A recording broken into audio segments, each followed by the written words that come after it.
हे YouTube जनता, तो कैसे हैं आप लोग। उम्मीद करता हूँ आप लोग बहुत अच्छे होंगे। तो मेरा नाम है आतिफ सिद्दीकी और एक बार फिर आप सभी का स्वागत करता हूँ मैं अपने इस चैनल पे जिसका नाम है क्रिएट विद आतिफ। आज हम बात करने वाले हैं इलेक्ट्रिसिटी के बारे में, जो कि ये अपने आप में बहुत ही कॉम्प्लिकेटिव साबित होता है। तो जैसा कि आप जानते हैं, आज हमारे जीवन में इलेक्ट्रिसिटी का कितना बड़ा महत्व है। अगर आज कुछ पल के लिए हमसे इलेक्ट्रिसिटी को छीन ली जाए तो आज हम सब अंधेरे में आ जाएंगे। तो जनता, क्योंकि इसका एक कारण है क्योंकि आज हमारे घर में जितनी भी वस्तुएं हैं, जितनी भी इलेक्ट्रॉनिक वस्तुएं हैं, वो सब इलेक्ट्रिसिटी से ही चल सकती हैं। बिना इलेक्ट्रिसिटी के वह एक कबाड़ के समान है। और देखा जाए तो देश के विकास में भी बिजली का यानी कि इलेक्ट्रिसिटी का बहुत बड़ा योगदान है, क्योंकि बड़े बड़े उद्योग, कारखाने, दुकानें बिना बिजली के नहीं चल सकती।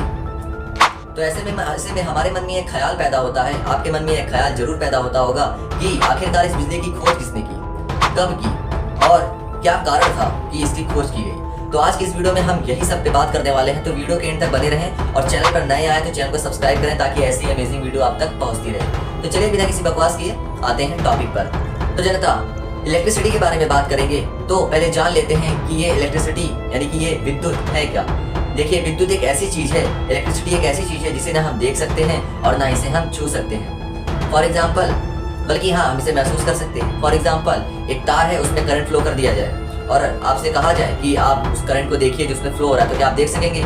इसका जवाब आता है नहीं। और आपसे कहा जाए कि आप उसे छू सकेंगे, इसका जवाब आएगा नहीं, क्योंकि करंट यानी विद्युत को हम अपनी आंखों से देख नहीं सकते। उसका कुछ अलग कारण होता है, बल्कि हम इसे महसूस कर सकते हैं। अगर मैं आपको कहूं कि एक तार में करंट फ्लो हो रहा है और आप उसे टच करके बताओ कि इसमें करंट है या नहीं है, तो अगर उसे आप टच करते हैं तो आपको झटका मिलेगा। बल्कि आप ऐसे कीजिएगा नहीं, सेफ रहिए, तो उस ऐसा करने से आपको झटका मिलेगा, आप तुरंत झटके में आएंगे, झटका महसूस होगा आपको। तो इससे क्या साबित होता है कि हम करंट को महसूस कर सकते हैं, ना कि देख सकते हैं, ना छू सकते हैं। छुएंगे तो हम तार को छुएंगे, ना कि उस करंट को। तो ये बात थी, और इससे हमारे घर में जितने भी इलेक्ट्रॉनिक वस्तु हैं उसका संचालन हो रहा है। सो जनता, अब हम जानेंगे कि आखिरकार इस बिजली के आविष्कार होने का इतिहास क्या है। देखिए, मेरा मेन पर्पस वीडियो बनाने का इसी पर था, तो अब इस टॉपिक पर आ ही गए हैं तो इसे अच्छे से समझ लेते हैं। तो मैं आपको बता दूं, जो बिजली का आविष्कार किया गया, बिजली के बारे में पता लगाया गया, वो एक वैज्ञानिक के द्वारा पता लगाया गया। उस वैज्ञानिक का नाम था थेल्स नामक वैज्ञानिक के द्वारा यह पता लगाया गया कि बिजली जैसी कोई चीज होती है, यानी कि विद्युत जैसी कोई एनर्जी होती है। और देखिए, जो थेल्स थे वो यूनान के एक भौतिक वैज्ञानिक थे। उन्होंने इस बिजली के बारे में पता लगाया, ठीक है। तो इन्होंने इसे पता लगाया, उसके बाद क्या होता है, बेंजामिन फ्रैंकलिन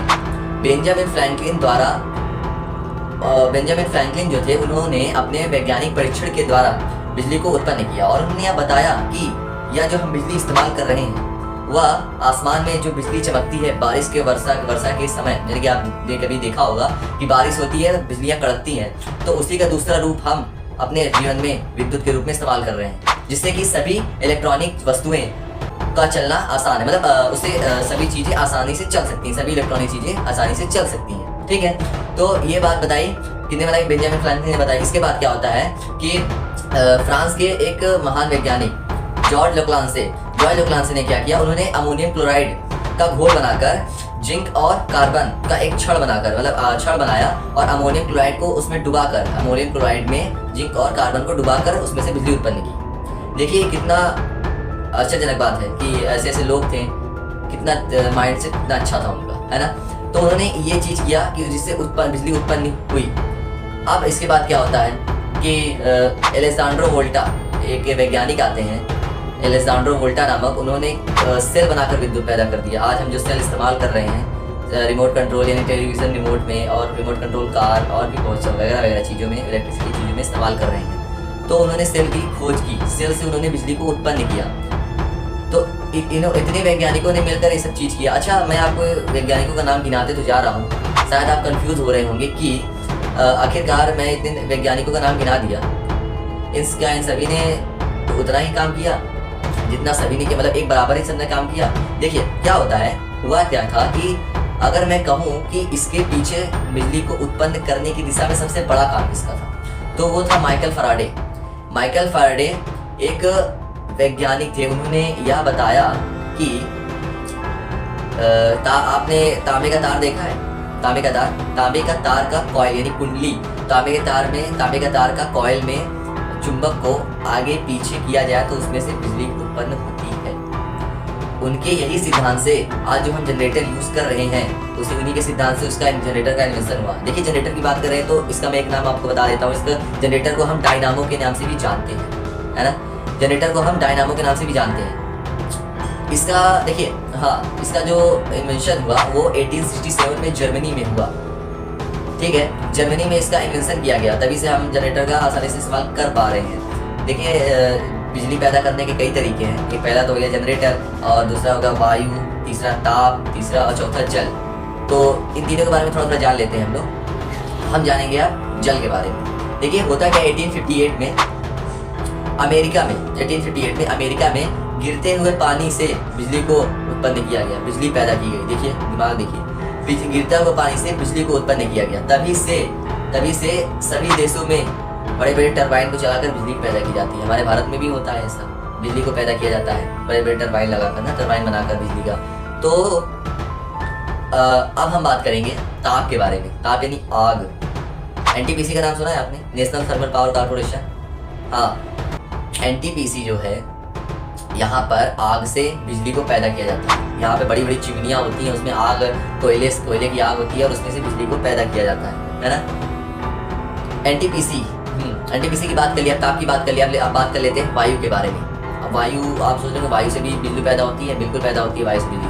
अच्छा, आपने कभी ये ध्यान दिया होगा, फिल्मों में या कहीं भी देखा होगा आपने, एक बड़ा पोल होता है और उसमें एक 3 पंखे वाली पर लगे हुए होते हैं। 3 पर लगे होते हैं, ऐसे धीरे धीरे, मतलब जैसे हवा की स्पीड होती है उसी के स्पीड के साथ नाचता है। तो वो जो हवा की एनर्जी होती है, जब उसको वो नचाती है तो वो एनर्जी ऑब्जर्व करके वो कुछ एक्टिविटी के द्वारा, बाई एक्टिविटी, वो बिजली को उत्पन्न करता है, बिजली पैदा करता है उसमें से, है ना। देखिए कितनी अच्छी अच्छी बातें हैं ये सब, कितनी अच्छा वैज्ञानिकों ने कितना अच्छा आविष्कार किया। वैज्ञानिकों को सैल्यूट है मेरी तरफ से, क्योंकि वैज्ञानिक, देखिए कहा जाता है कि इन्वेंशन जो होता है वो हमारी हमें जब कोई आवश्यकता ही आविष्कार का कारण है, एक मतलब कारण है, ऐसे कुछ कहा जाता है। जब हमें किसी चीज़ की आवश्यकता होती है तब हमारा दिमाग उस पर काम करता है और उसी चीज़ का इन्वेंशन हो जाता है। ऐसे ही बिजली के बारे में होगा। तो ये सब बातें थी बिजली के बारे में, यानी कि इलेक्ट्रिसिटी के बारे में। तो उम्मीद करते हैं आपको ये वीडियो अच्छी लगी होगी और इन्फॉर्मेटिव लगी होगी। तो वीडियो को लाइक करें और शेयर करें ताकि इसके बारे में और लोग भी जान सकें, ठीक है। तो जनता, आप सभी का फीडबैक हमारे लिए बहुत महत्वपूर्ण है। तो कमेंट करके जरूर बताएं कि आखिरकार ये वीडियो कैसी लगी। क्या आप पहले से जानते थे बिजली के बारे में? क्या आपको अभी पता चला? ये सारी बातें, मुझे उम्मीद है कि आप मेरे क्वेश्चन का जरूर जवाब देंगे। तो जनता, मैं आपसे एक बात और कहना चाहता हूँ कि मैं अपने जीवन का कुछ खास मोमेंट आप सभी से शेयर करना चाहता हूँ। तो प्लीज़ सब्सक्राइब करें ताकि हम आपसे जुड़े रहें और आप हमसे जुड़े रहें। तो मिलते हैं नेक्स्ट वीडियो में, तब के लिए जय हिंद, जय भारत, अल्लाह हाफिज़।